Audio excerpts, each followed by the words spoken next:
Hello, everyone, and welcome to the first of a series of conversations with our award winners for 2024. So first of all, I'm delighted to be joined by João Costa, who is the Executive Director of the Hydropower Sustainability Alliance. And they're the recipients of an award, a very specific and influential award, I hope, anyway, which really deals with the development of sustainability assessment tools and the importance that those tools play in the collective work of what we're all trying to do. So, João, welcome. Please explain a little bit about Sustainability Alliance, and then we'll come on to what the award and that specific certification that you've developed. So, really, welcome, and over to you. Hi, Gary, and thank you so much for this opportunity.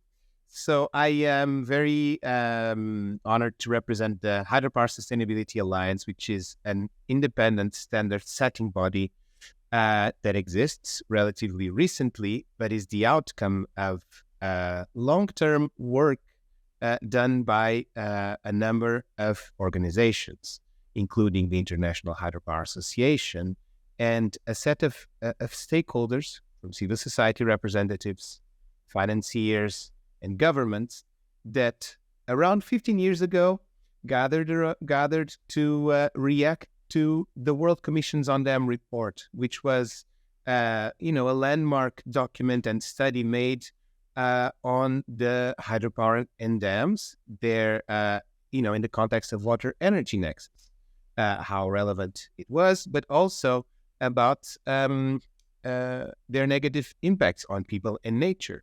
So all the stakeholders that were involved in hydropower development were concerned and needed to find a way to solve these crucial ESG issues.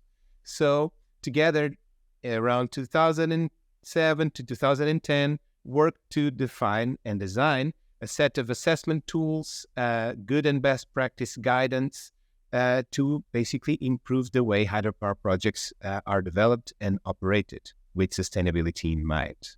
Okay, so these tools were and guides were developed and applied for around 10 years all over the world until they evolved into a sustainability certification system that harnessed around the new hydropower sustainability standard.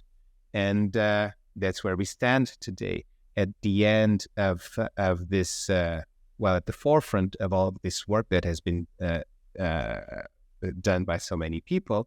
And we are basically the Alliance, the custodians of the hydropower sustainability standard, and we are the managers and owners of this certification system.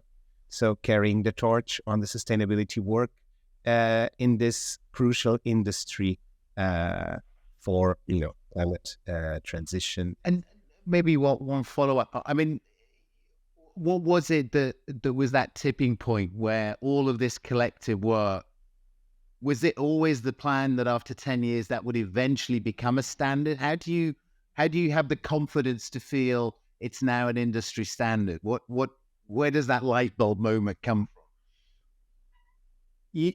I don't think it was designed from the beginning to become a standard. It was discussed, I know. It was discussed, should it be a standard or not? For a number of reasons, maybe the industry wasn't ready to have such a rigorous system that could actually showcase good and showcase or demonstrate also the bad projects. So there were some concerns, I believe so. So there was not a plan. It was not a specific plan. It was the natural evolution of a system, of assessing projects.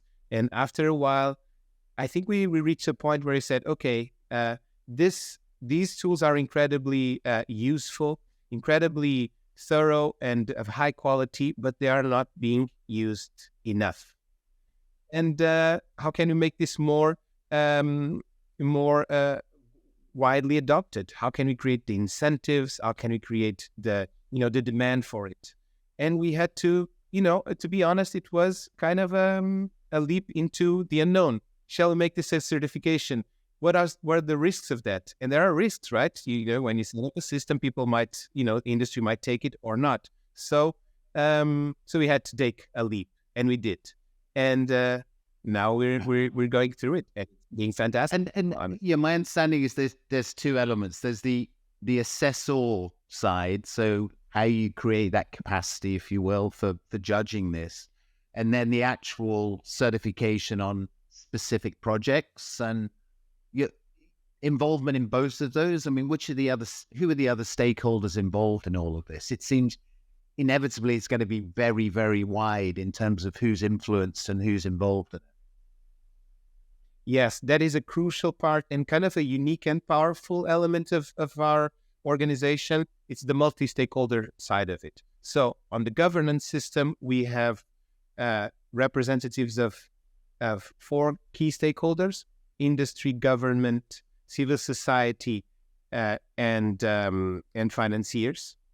And these are the elements that represent all the different, not always aligned perspectives on sustainable power. And that's crucial for acceptance, to have a space for discussion and for seeking consensus.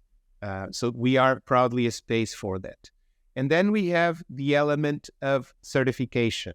So a step back. These multi-stakeholder views create the requirements and set the benchmark and the definitions of good practice.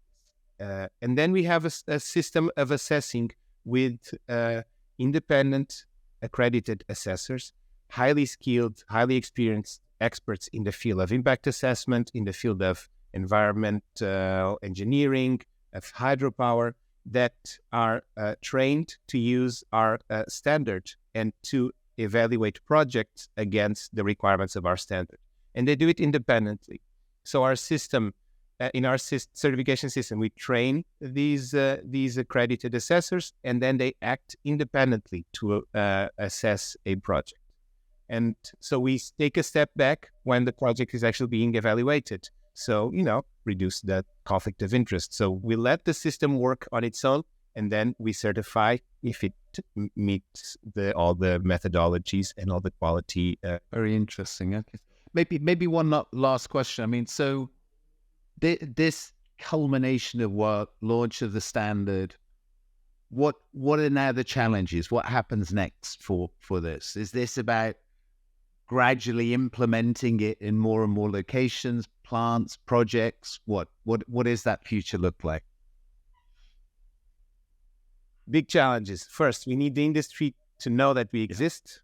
We need the industry to understand what it means to get certified and what is the assessment process, which is a thorough. It requires effort. It requires some time as well. So industry needs to understand that and to recognize the value of certifying a project and of going through this assessment process. So once the industry sees the value, understands the effort that it's needed, then it can start adopting.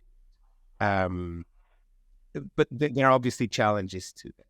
Fortunately, we have a strong link with the International Hydropower Association, which was the genesis of all these tools, and they're doing a tremendous work to encourage and impose the use of our standard within their membership, which represents, the majority of hydropower developers in the world.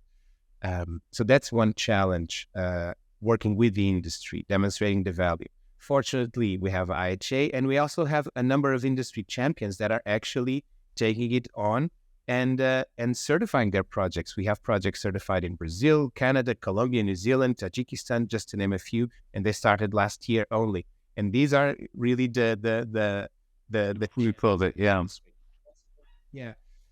Beyond industry, we're working to add value by embedding the standard in financial mechanisms, in government guidelines, insurance company risk frameworks, corporate initiatives. So basically, we need to get the financiers to require its use, the governments to provide the right incentives, the civil society to demand transparency and demand this kind of public standards and demonstration of sustainability, and the industry to recognize its value. So working again with several stakeholders, showcasing the value, creating the right incentives, and basically making it almost difficult to not to use the step.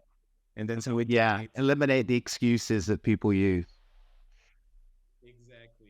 Brilliant. Well, look, thank you very much for that introduction. A very richly deserved award. I know personally, there's a huge amount of work goes into establishing standards, and you get to that starting point, and then the work, it starts all over again to try and establish it further and further. So that's great to hear more of that. I wish you very well as you develop that process, and I look forward to continuing that conversation with you.